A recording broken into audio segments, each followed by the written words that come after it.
کہ کیا لڑکیوں کے لیے عالمہ بننا بہتر ہے یا ڈاکٹر بننا بہتر؟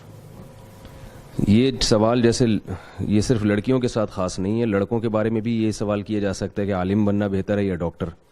تو دیکھیں فضیلت تو علم دین کی زیادہ ہے، لیکن ضرورت بہرحال اس شعبے کی بھی ہے، خاص طور پہ خواتین کے لیے. جو خواتین اگر علاج کرانا چاہیں گی تو وہ تو ظاہر ہے لیڈی ڈاکٹر سے ہی سے علاج کرانا چاہیں گی. خاص طور پہ میڈیکل سائنس کے وہ شعبے جن کا خاص طور پہ خواتین سے تعلق ہے، یعنی جیسے جو یہ ہے ڈیلیوری وغیرہ کے کیسز ہوتے ہیں، تو اس میں تو ظاہر ہے عورتیں ہی ڈاکٹر بنیں گی.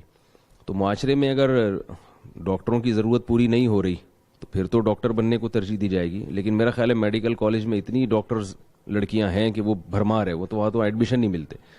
تو ایسی صورت میں علم دین کو ترجیح دینی چاہیے، کیونکہ علم دین کا ایک فائدہ تو یہ ہوگا آپ کا اپنا ایمان الحمدللہ محفوظ رہے گا، اور دوسرا فائدہ یہ ہوگا کہ آپ کے ذریعے اللہ تعالیٰ اس خیر کو پھیلائیں گے. لیکن ڈاکٹر بننے کی اہمیت کا میں انکار نہیں کر رہا. کہنے کا مقصد یہ کہ وہاں ویکینسیز اتنی زیادہ ہیں، یعنی اتنی کم ہیں کیونکہ وہ سب سیٹیں بھری ہوئی ہیں، میڈیکل کالجز میں ایڈمیشن نہیں ہوتا، اتنی زیادہ بھرمار ہے. تو اختیار دونوں کا ہے. اگر پردے کی پابندی کے ساتھ ڈاکٹر بنے، کوئی شریعت کے حکام کی رعایت کرتے ہوئے لڑکی ڈاکٹر بنتی ہے تو وہ بھی ٹھیک ہے، اور اچھی نیت سے، قوم کی خدمت کی نیت سے بنتی ہے تو انشاءاللہ صرف جائز ہی نہیں بلکہ باعث ثواب ہے، ضرورت بھی ہے اور ضرورت بھی ہے. تو فضیلت بہرحال علم دین کی زیادہ ہے. جزاکم اللہ. مفتی احمد خان صاحب،